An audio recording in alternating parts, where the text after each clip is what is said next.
મિત્રો, પ્રેમ, વંદન, જય શ્રી કૃષ્ણ, વાસુદેવ સર્વ. વાત જોવાની, હોવાની અને કંઈ ન કરવાની. ગીતાનો એક શ્લોક છે કે પશ્યન શૃણવન સ્પૃશન જિઘ્ઘન અશ્વન ગચ્છન સ્વપન શ્વસન પ્રલપન વિસૃજન ગુહ્યન ઉન્મિશન નિમિશન અપી ઇન્દ્રિયાણી ઇન્દ્રિયાર્થેષુ વર્તન્તે ઇતિ ધારયન.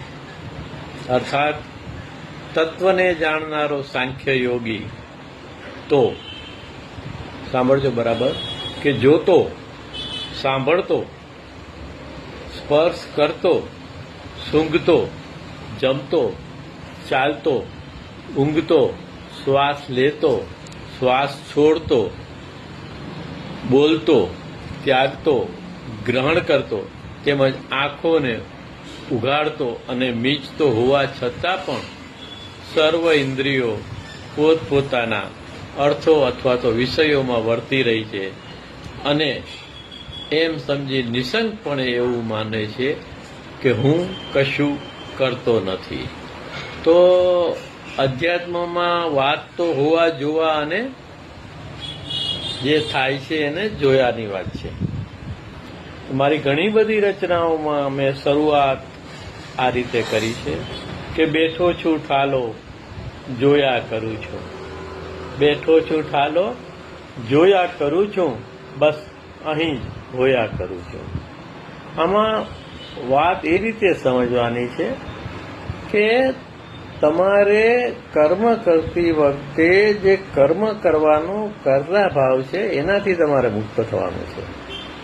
કંઈ નથી કરવાનું એવું નથી. બેઠો છું ઠાલો અને જોયા કરું છું, બસ અહીં જ હોયા કરું છું મીન્સ જે અગાઉ હમણાં તમને ગીતાનો શ્લોક કહ્યો એ પ્રમાણે તમારામાં કોઈ પણ કર્મનો કરતા ભાવ ન આવવો જોઈએ. હું કરું છું, હું કરું છું, તો હું કરું એ જ અજ્ઞાનતા, શકટનો ભાર જેમ શ્વાનતા. તો બધું સહજ કર્મ થઈ જવું જોઈએ. ગીતામાં ભગવાને એ પણ કહ્યું છે કે કર્મ, અકર્મ અને વિકર્મનું સ્વરૂપ જાણવું જોઈએ. તો એ જાણી લીધું હોય પછી જ આ જે વાતોના વડા હું કરું છું એ શક્ય છે. કે બેઠો છું ઠાલો જોયા કરું છું, બસ અહીં જ હોયા કરું છું. કે થાય છે બધું, જાય છે બધું, થાય છે બધું, જાય છે બધું, થાય છે બધું, જાય છે બધું, ભાસે બોધમાં હોયા કરું છું. થાય છે બધું, જાય છે બધું, ભાસે કે બોધમાં હોયા કરું છું.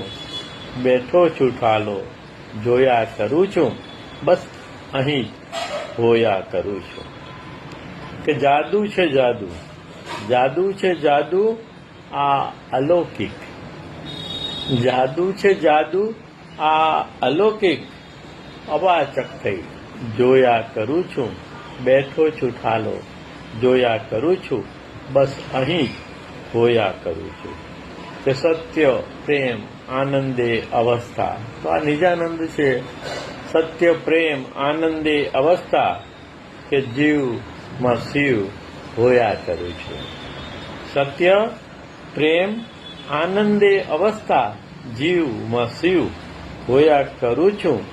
બેઠો છું ઠાલો જોયા કરું છું, બસ અહીં જ હોયા કરું છું.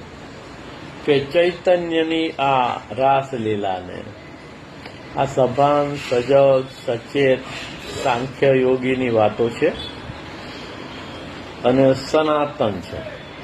કે ચૈતન્યની આ રાસલીલાનો લીલા લહેરે જોયા કરું છું, લીલા લહેરે જોયા કરું છું. ચેતના એ કોઈ કામગીરી નથી એવું ચોથા માર્ગના સંતો કહે છે. આ એની સાથે તમારે આ વાતને સંલગ્ન કરવી જોઈએ. બેઠો છું ઠાલો જોયા કરું છું, બસ અહીં જ હોયા કરું છું. તો આ સવારે ઉઠી અને નિદ્રાધીન ન થાઓ. રાધર નિદ્રાધીન અવસ્થામાં પણ તમે તો સભાન સજગ સચેત હો છો.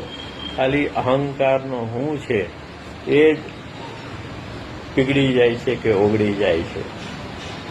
તમારો ખરેખરો હું તો આ સાંખ્ય યોગીની જેમ જ પશ્યન શૃણવન સ્પૃશન જિજ્ઞન અવસ્થામાં જ રહે છે.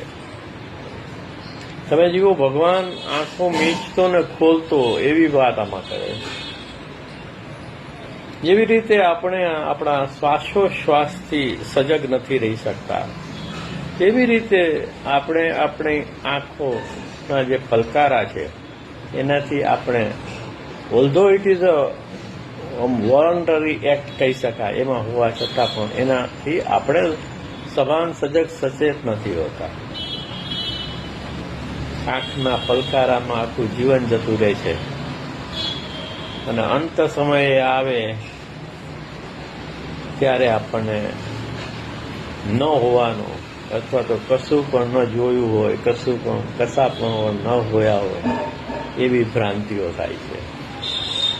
એટલે શુભસ્ય શીઘ્રમ, કાંઈ ન કરવું, માત્ર હોવું અને જોવું. એટલે કર્મ કરતા કરતા કર્મમાંથી કરતા ભાવ છોડી દેવો અને જે કર્મ થાય એનાથી જે ફળ મળે એનો સહજ સ્વીકાર કરી લેવો. તો આ છે કર્મયોગની વાત, આ છે સાંખ્ય યોગની વાત. મા ગીતામાં બધા જ માર્ગો સમાઈ જાય છે. જે પણ એવું માને છે કે આ માર્ગ અમે શરૂ કર્યો, પેલો માર્ગ અમે શરૂ કર્યો, તો એ પણ મિથ્યા છે. કલ્યાણ ગ્રંથ ગીતાનો જો અથથી તલસ્પર્શી અભ્યાસ કરવામાં આવે તો અધ્યાત્મમાં બીજા કોઈ પણ પુસ્તકોના વાંચનની જરૂર મને તો લાગતી નથી. મિત્રો, પ્રેમ, વંદન, જય શ્રી કૃષ્ણ. વાસુદેવ સર્વ. કૃષ્ણાત પરમ કિમપી તત્વમહમ ન જાને.